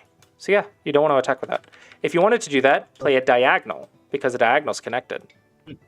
Yeah. So I think your judgment here was correct. Just learn that there are more than one shape to do stuff like this. You just pick the one that's connected instead of the one that's not connected. Okay, so now let's go find the 2 moves that you did that were chicken moves. believe the first one... here's the first one. What changed in the bottom left that made you think... This is the last move in the bottom left, right? And you Tanuki'd the corner. Then I blocked, and then you went back to the corner. Why did you go to the corner? If the corner was weak, you should have done it on this turn. Yeah. Okay? So it means you Tanuki'd a weak group, or you came back on a living group. Either way, one of those is... It makes this move bad on either in one of those two cases. Now, if you... Let's read the life and death. Peep there. Okay, and where do I take the eye? Do I go up? Do I go down? Yeah, and then that. Do I reduce and then go down? You want to look for the diagonals and tiger's mouths. So here's a tiger's mouth. That looks pretty lifelike. So this is not easy, but this shape is plenty alive. If you want to learn more about 3-3 life and death, you want to do the J group problems on Sumego Dragon. The J group is really good for mastering the life and death of the 3-3 point. Typically, it's a 3-3 invasion to the star point, but this also is very similar.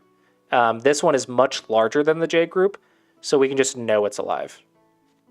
But okay, this is life and death problems. If you solve it, you get more moves. The better you are at life and death, the more moves you get, because then you'll know you're alive sooner. Okay, and I'm just playing endgame, endgame, endgame. I think there was another chicken move somewhere. Oh, that one was fine. Connections are better if you don't need the eyes because co-threats. I think it was in the center somewhere.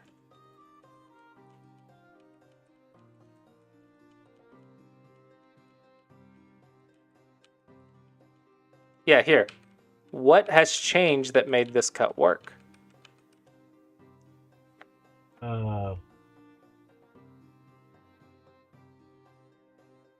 Well, nothing yet.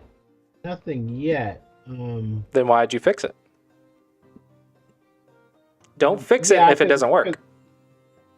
Okay. Yeah, okay, yeah. Losing a move is expensive. Okay. So let's ignore. Here, can't do that. Okay, and if I go here, okay, I can cut right here, but you just connect because that just doesn't work. Right? So if you count 1, 2, 3 to 1, 2. Okay. Now let's also play the other one. This one's scary too, but this one's actually easier. So if we read, it's okay. So don't fix it until it works. Once it works, then we'll fix it. But if it doesn't work right now, don't lose a whole move. Moves are expensive. All right, so those were the two chicken moves. And I think we went over everything. And oh, here's another one. Okay. There's no point in doing this move. How could I possibly do something in here? Yeah. I think maybe you were worried about this, but it's a self-Atari, and I haven't taken the liberty yet. So it can't work. Maybe you were thinking about here, and then here, and then here. Maybe you read that and didn't see that white was an Atari. So this would be more Go problems, and you did it before the liberty was taken. Don't do it until the liberty gets taken. If the liberty gets taken and you forget, well, that means you played a goose to Suji. It means you missed the cutting point activating when liberties are filled. That does not mean you should have fixed it earlier. That means you need to improve your reading. You need to do more Go problems. Because you don't lose moves because you're not reading it properly. Just improve your reading. Don't lose moves. Yeah. So if I were going to use Sumego Dragon every day, I don't know what I would do. You know, keep track of where I am, or you can just pick a category that you want to do for the day. So if you want to do J group, because that is the 3-3 life and death, you can do 20 problems in the morning, 20 problems midday, 20 problems at night, and that's 60 problems like in one day right there. You could play games and figure out a couple shapes that maybe you're missing, like ladders or nets. Go do those categories. Well, when I start up Sumego Dragon, I'm confused about what I see. There's like a beginner toggle, and then there's a letter called B, and there's no J group in that where I am. I guess I need to increase the difficulty for J group to show up or Yes. something. So Okay. the And I beginner don't know if that. the beginner toggle limits all the problems to just beginner and level 1 and limits the categories to the categories that I set as beginner categories. So it limits the difficulty and it limits the categories available, so the beginners will start with these. That is what this toggle does. When you untoggle it, you have access to all the categories, but it shows how many problems are available within the level difficulty range that you set. So if you go from beginner all the way up to like level 4, then these are the amount of problems available in each of the set, is that right there. So let's go down to J group. It looks like there's 46 to level 4. So you're probably setting it to level 2 or something. No, even here there's it's 8. on nothing. It's on nothing right now. What level range? I think it's nothing. Like if you pull that all the way to the left, that's where it is. Yeah, there's no beginner J group. Yeah. So you have to increase the difficulty. Looks like there's 8 but if you at level 2. Solve them all at one difficulty, does the difficulty increase? I don't know what to do with my Sumego Dragon. Like, maybe just start solving everything, and then it'll get harder. Just keep going. So let me increase this here. So if I was to limit it to level 6, do you see how these are empty, but they're lit up? So net, there's 0, but in-game, there's 13. That means there's 13 problems in in-game that I have not solved yet. Okay. Discovered cut, there's 6, and you can see my circle is getting bigger. So I've solved some, but I have not solved all of them. Force space I, there's 2, and it's the big circle, so that means I've solved all of these at least once. And if I want to practice, I can go click on this category and do it again, or I can go move on to the other categories and do those. However, all of these are just at what my slider is at. So if I go, let's say, from 2 to 4, okay, looks like I am missing a few squeeze, lifeline shortages, taking eyes, and co's. Those are the only ones I have left within this range. So I'll do those, and then I'll increase the range, or I might do them again if I want to practice. And that's a range slider, not just the left-right. Oh, I didn't know Yes, that. this is a difficulty range from level 2 to level 4. This is probably going to change soon because I've gotten a lot of feedback that this is confusing. So I'm going to try to I'm going to look up other options and try to make this a little bit easier to understand. So yeah, so this will update. I'm going to try to make it easier and easier, but that is what this is this is a difficulty range. But this thing keeps, so I can just start at the easiest level, and as I solve things, it's automatically going to take me, once I clear it out, right? It'll just go up to the next level or something for me. Right? No, it'll never go past the range that you set. So if I was to go from beginner to level 4 and I click on cutting, then up here you'll see that starts at level 0, which is beginner. And then as I go to the right, you'll see it goes up to level 4. But it will not go past level 4 because I set the range to max out at level 4. So you can do all of these, but it will stop at your max range. Oh. All right. So I think. Yeah. All right. I'm not sure what I should do on a daily basis with this thing. So I would say your single digit queue, I would say probably limit it to 2 to 4 or maybe 2 and 3. And then just work through all of these. All of these teach you something. Now J group is what we just talked about, so maybe start with J group. And the J group will teach you the 3-3 life and death. So like here you learn your first life and death. All right? And then it'll move on and you can learn more about this. And you just do these, and these are the corner life and deaths for the 3-3. Okay, does this do spaced repetition, meaning even if I solve it, it'll still show up again, but just not as frequently, or what happens? They'll all show up at the exact same rate. It's just these little dots will be the ones you've solved, and these little empty ones will be the ones you have not solved. So this is kind of just for completionists, but when you click on this, it'll give you all the problems within the range that you set. So if I click on Okay. J group, it'll give me all the problems of the J group between level 2 and level 3 every single time. All right. All right. So I'm gonna go to. What I'll do is I'm gonna go to puzzles, and then I'm gonna just set 2 to 3 is what I'm gonna. Well, let me see when it comes up here. Well, I'm gonna take it off beginner. I'm gonna go 2. Yeah, there is 2 things to pull. Okay, I've got it between 2 and 3 now, and yeah, and I haven't done any in this thing, and I'll just start working through these. That's sort of a good thing, and then I just keep going through it, and then based on that bottom thing, if it's, I think you were saying something about. Let me go back to the stream here. You said something about there's a way when you go to anyone, there's going to be 2 colors. I'm not sure if you've ever done that problem, right? Because you clicked on it. Yeah. So if I go in here, it's a filled circle versus an empty circle. All right. Let's see. Let me see if it. So there's an empty circle. There's a filled circle. Yeah. So it means I have not done this one. So when I do it, correctly, you mean? Don't do it correctly, you mean, right? Yeah, you have to solve it, and now I've solved it. Now it's filled. Right. What's that yellow thing?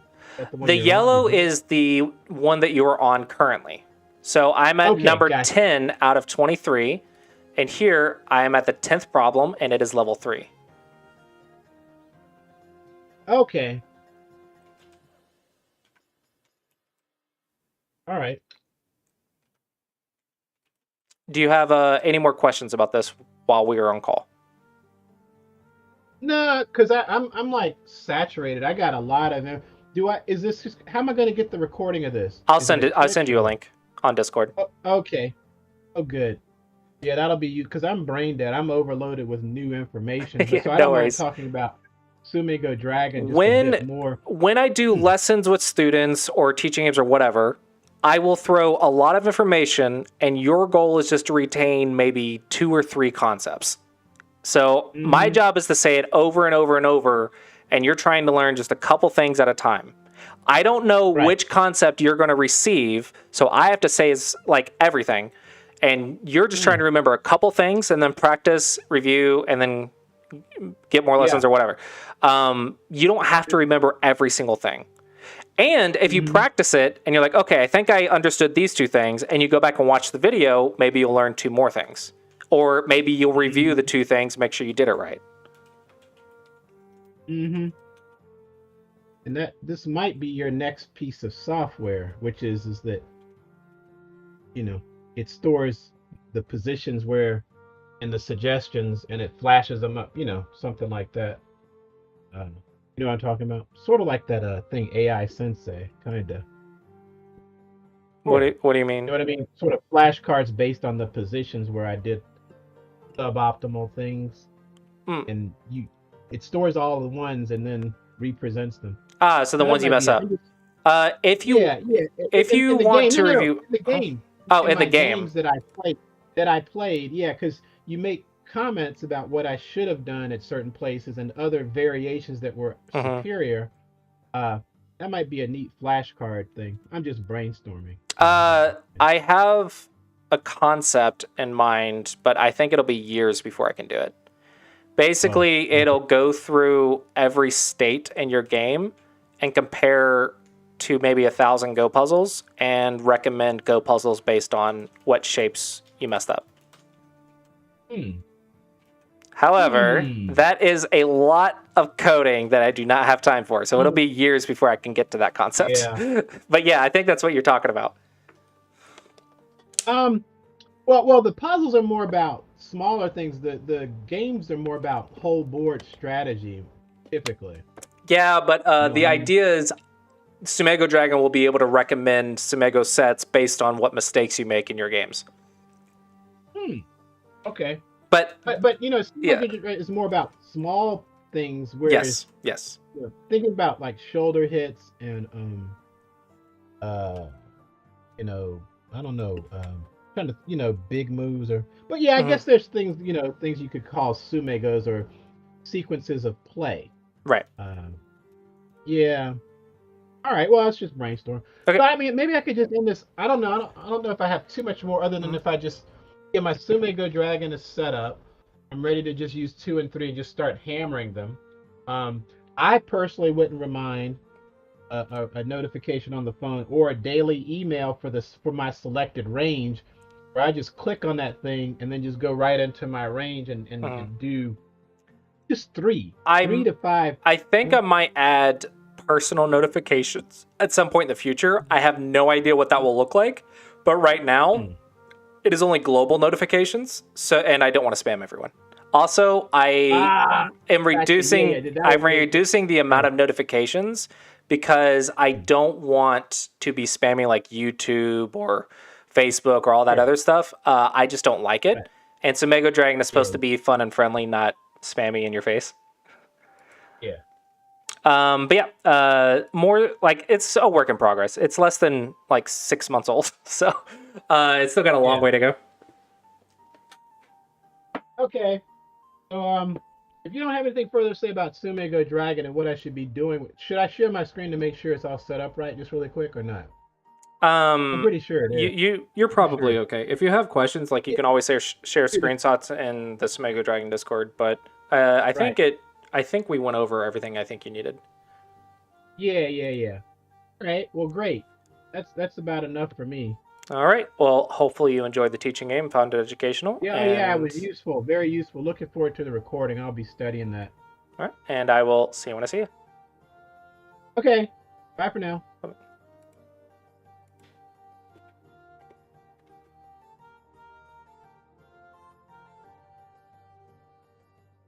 Nice. 7 stream streak. Wow. Okay, what level corresponds in term of rank or something? There is an estimate, but there's a reason it is levels and not ranks. The comparison between your performance against other humans versus which type of problem you know is not really comparable. On some level, it is because Dons are going to know something and double digit Qs are not going to know something. But in general, usually it's very relative to the person rather than to the competitive rank. So, for example, they're the J groups, right? The 3 through life and death. Some 7Qs will know it, but some 1Qs won't know it. But if you say it's 7Q because 7Qs can solve it, but then 1Q come and they can't solve it, and they're like, this is not 7Q, I can't solve it. That has nothing to do with it. They just didn't know it, right? It's not that they can't solve it or can solve it. It's they haven't learned this category. So it's the level is more of a generic difficulty, and your job is to get to a certain level within that category to make sure you understand that category. That's whatever level. And then you go to the next category. So maybe you're good at nets, but bad at ladders. Maybe you're good at J groups, but bad at killing. I don't know. Whatever you're good at, whatever you're bad at is relative to you, and the levels are just a generic kind of thing. So mostly for the Q ranks is I throw it at a Q range. Usually it's within 5 ranks. I throw it at a range, and then each puzzle has its own ELO rank, which on desktop, I believe you can see it now. I believe I made that public. But each puzzle will go up and down with its own rank depending on who solves it and who makes a mistake with it. So that way it'll average itself to a certain level depending on what users can solve or can't solve it. So it starts at, I'll throw it at a 2-star, and it starts at 1,000. And its rank is now 1,020. And at 1,000, if more people get this wrong, it'll go up to 1,500 and become a 3-star problem. If more people get it right, it'll go below 1,000 and become a 1-star problem. So it'll level up and level down on its own. And then, so I start it somewhere generically, and then as people don't solve it or solve it, then it goes up or down. However, this rank moves a lot slower than a user's rank. So a user is supposed to get to where they're supposed to be a little bit faster. And the user rank, again, is also generic. But the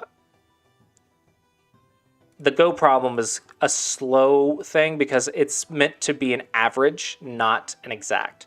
So the average of a community, not exactly this level. But yeah, I don't want players associating the star with their level. It's completely irrelevant. Mostly irrelevant. But hopefully that answers your question.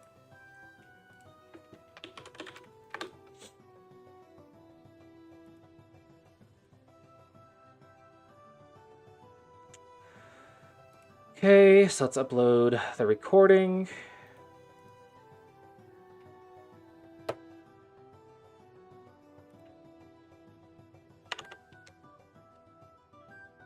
This is going to be teaching game. Copy. Off. Unlisted. Okay. Send that link. And then I'll also send it to you guys so you guys can save it if you want. It is not public, so if you lose that link, you're SOL. Sorry. Okay. With that, I believe that's all we really have time for today.